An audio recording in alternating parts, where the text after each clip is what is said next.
ایک آدمی محمود غزنوی کے پاس نا اپنا کیس لے کے آیا، مدعی بن کے آیا. اس نے کہا بادشاہ میرا کیس بڑا نرالا ہے. بادشاہ سلامت نے کہا وہ کس طرح؟ کہنے لگا یہ میرے پاس ایک تھیلی ہے، میں نہ سفر پہ جانے لگا تو یہ تھیلی پوری ہیروں کی بھری ہوئی تھی. فلاں علاقے کے جو قاضی صاحب ہے نا، میں جاتی دفعہ میں کہیں سفر پہ جا رہا تھا تو میں ان کے پاس چھوڑ گیا کہ رستہ لمبا ہے، کہیں کو مجھ سے چھین نہ لے، ہیروں کی بھری ہوئی. کچھ دنوں کے بعد میں واپس آیا ہوں، قاضی صاحب نے مجھے تھیلی واپس کی ہے تو اس میں ہیروں کی بجائے کھوٹے سکے نکلے. اب میں نے قاضی صاحب سے کہا ہے تو قاضی صاحب تو میرے گریبان تک آتے ہیں، وہ کہتے ہیں بتا کہیں سے پھٹی ہے، کھلی ہے؟ وہ جس طرح ٹانکے لگا کے تو نے سی تھی اسی طرح لگے ہوئے ہیں کہ نہیں؟ تو حضور لگے بھی بالکل اسی طرح ہے، نہ پھٹی ہے نہ کھلی ہے. اب میں لٹ گیا ہوں، میری کل عمر کی کمائی ضائع ہو گئی، کھوٹے سکے کہاں اور ہیرے کہاں؟ تو مہربانی کریں. اور آپ کی بارگاہ میں اللہ رسول کے نام پر حلف دیتا ہوں کہ میں ہوں بالکل سچا. محمود غزنوی کہنے لگے تو جا، تھیلی چھوڑ جا، اور جب میں تجھے بلاؤں گا پھر دوبارہ آنا. وہ شخص چلا گیا. محمود غزنوی اٹھے، دربار برخاست کیا، لوگوں سے کہنے لگے چلے جاؤ، میں 3 دن کے لیے سیر کرنے جا رہا ہوں، 3 دن کے بعد لوٹوں گا. اکیلے جب رہ گئے نا محمود دربار میں تو محبوب نے چھری منگائی. وہ جس تخت پہ بیٹھتے تھے وہاں گدا بچھا ہوا تھا، یہ گدا پڑا نا، وہ گدا بچھا ہوا تھا. محمود نے چھری کے ساتھ اس کو پھاڑ ڈالا اور چھری جیب میں رکھی نکل گئے. کہنے لگے میرے بعد کوئی میرے دربار والے احاطے میں داخل نہ ہو. محمود چلے گئے. اب وہ صفائی کرنے والا جب آیا نا، اس نے آ کے دیکھا تو گدا تو پھٹا ہوا ہے. اس نے شور ڈال دیا، پہرے دار بھی آ گئے، فلاں صاحب بھی آ گئے، فلاں صاحب. اس نے کہا وہ خدا کے بندو، اس کا گدا پھٹ گیا ہے، وہ تو مار ڈالے گا.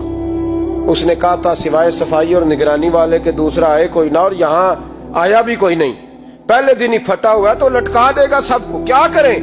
شور ہو گیا، سارے دربار کے ملازمین اکٹھے ہو گئے. ایک بندہ بولا، کہنے لگا فکر نہ کرو، میں کیسے بندے کو جانتا ہوں، اس طرح سیے گا کہ جس نے پھاڑا ہوگا اسے بھی پتہ نہیں چلے گا کہاں سے پھٹا تھا. ایسا بہترین رفو کرے گا کہ پتہ بھی. اس نے کہا یار ہم سارے 1 مہینے کی تنخواہ دیتے ہیں، تو بندہ بلا. وہ بلا لیا اس کو، اس کا نام محمد رفو گر تھا. وہ آیا، اس کو گدا دکھایا، اس کا یار اس طرح سینہ پتہ نہ چلے. اس نے کہا فکر ہی نہ کرو، میں بڑا کاریگر ہوں. بڑے بڑے کاریگر لوگ نہیں ہمارے ملک میں پائے جاتے، کوئی نشان چھوڑتے ہیں پیچھے بڑے. احمد رفو گر کہنے لگا اس طرح سیوں گا کہ پھاڑنے والے کو بھی پتہ نہیں. ان کا پیسے لے یار تو سی دے. اس نے سی دی، اگلے شام ہی لا کے بچھا دیا گدا. تیسرے دن بادشاہ سلامت آئے، آ کے پہلی نظر گدے پہ ڈالی. اس نے بلایا سب ملازمین کو، کہا کس نے سیا ہے؟ کہا جناب کیا ہوا؟ کہا یہ پھٹا ہوا تھا. کس نے؟ کہا نہیں پھٹا ہی نہیں. وہ کہنے لگے بنو بات، میں خود پھاڑ کے گیا تھا، تو بتاؤ صحیح سیا کس نے ہے؟ کہا جناب آپ پھاڑ کے گئے تھے تو بتایا کیوں نہیں؟ فرمانے لگے اسی لیے تو بتایا نہیں تھا کہ تم خود تحقیق کر لو، بلاؤ بتاؤ سیا کس نے. تو بلا لیا، احمد رفو گر آ گیا.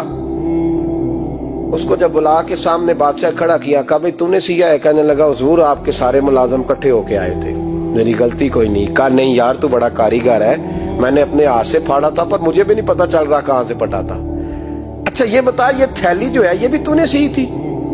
اس نے کہا جی آپ کے خادم کا ہی کارنامہ ہے، وہ فلانے علاقے کے قاضی صاحب آئے تھے، اس میں سے ہیرے نکال کے تو کھوٹے سکے بھرے تھے، تو مجھے بھی تھوڑا سا حصہ ملا تھا. محمود نے سارے گواہ بھی اکٹھے کر لیے، ثبوت بھی اکٹھے کر لیے. پھر قاضی کو بلایا، پہلے سارے ثبوت اور گواہ کیس حل کر لیا. پھر ہمارے ہاں یہ حال ہوتا ہے کہ مدعی 2-3 ہفتے کے بعد خود ہی ہاتھ باندھ جاتا ہے، کہنا تسی میری جان چھڈو، مجرم پھڑو پاوے نہ پڑھو. وہ کہتا ہے مجھے معافی دو، میں رہا. ظلم ہے نا، ظلم زیادتی ہے کہ جو بیچارہ اتنے سوال مجرم سے نہیں ہوتے جتنے مدعی سے ہوتے. آپ یقین کریں اتنے سوالات ہوتے.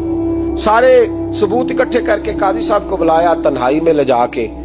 محمود غزنوی نے کہا قاضی صاحب آپ سے غلطی ہو گئی، غریب آدمی تھا، وہ لٹ گیا ہے، اس نے تو بڑی مشکل سے کچھ ہیرے جمع کیے تھے اور اس کی کل کائنات تھی، تو آپ اس کا مال اسے دے دیں، بات ختم. قاضی صاحب کہنے لگے آپ مجھ پہ الزام لگا رہے ہیں، سوال ہی نہیں پیدا ہوتا.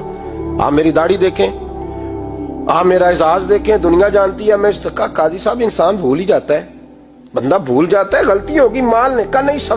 کہا میں تنہائی میں پوچھ رہا ہوں، میں اس وقت پوچھ رہا ہوں جب دوسرا موجود کوئی نہیں. آج توبہ کر لے، میں کچھ نہیں کہوں گا، تو میری زبان پہ اعتبار کر، تجھے پتا ہے میں جو کہتا ہوں اس پہ عمل بھی کرتا ہوں، باز آ جا. پر قاضی نے کہا نہیں میری غلطی کوئی نہیں،